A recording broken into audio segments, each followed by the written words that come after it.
Welcome to my vlog. Okay, so this is a super late na upload. This was September 8, 2024. Papunta kami ng Lipa, Batangas.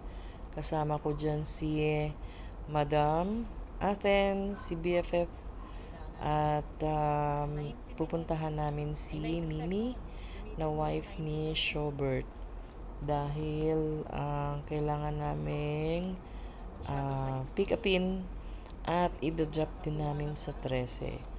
Sa 13 Martires sa Cavite. At buti maganda ang weather dito. So, nanghinayang lang ako na hindi siya maisama sa mga vlog. Because memories din ito.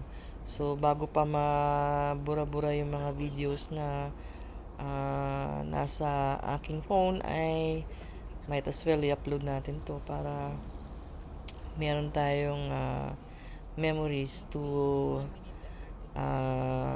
watch, no?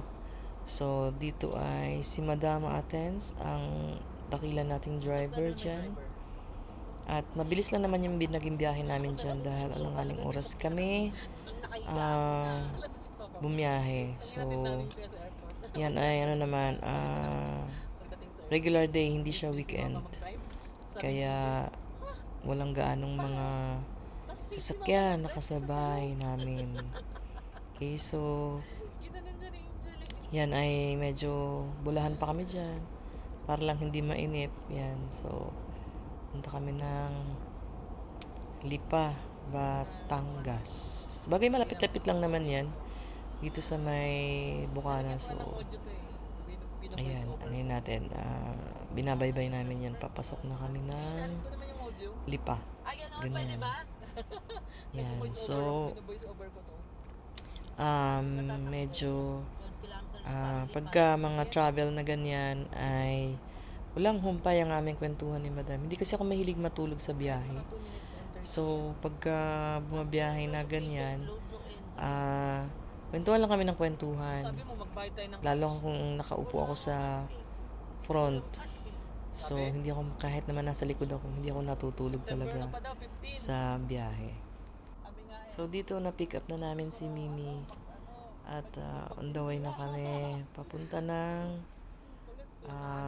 13. So, pabalik naman kami niyan ng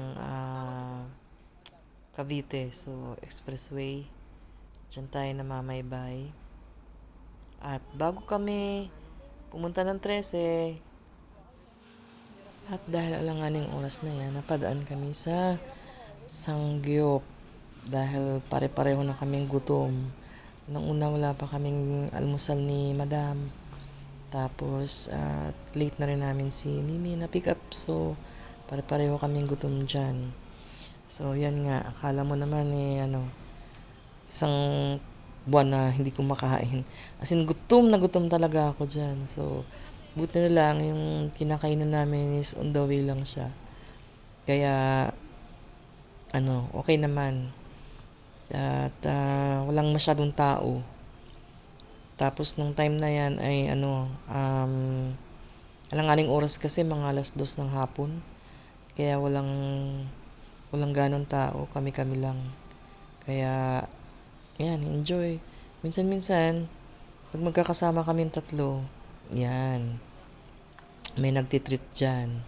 Kaya ako, enjoy ko lang yan. Kung saan, hindi naman din ako mapili.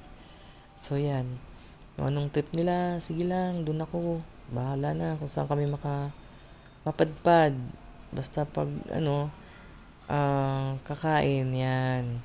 Basta okay lang kay Mimi kasi minsan sensitive yung stomach niya. So basta okay sa kanya, di doon na lang kami, go. Yan, so minsan lang talaga kami magkakasama. So matagal na uli yung huli kami nagkita.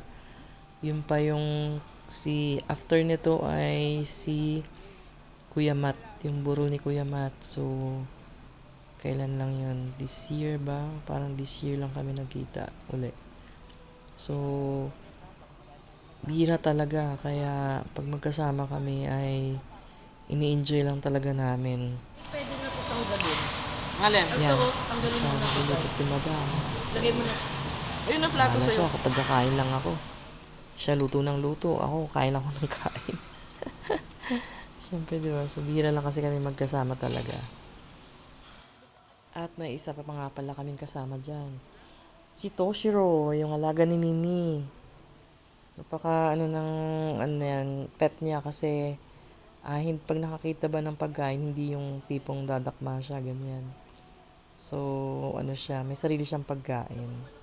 Kaya hindi siya mahilig pag may naaamoy na ganyan, hindi kagaya ng iba na takaw, no. So, yan. Ang kulit-kulit niya ni Toshiro, pero behave siya dyan habang kumakain kami. And, ayan nga yung pasalubong ni Tito Shobert plus pasalubong ni Tita Mimi. Thank you for watching.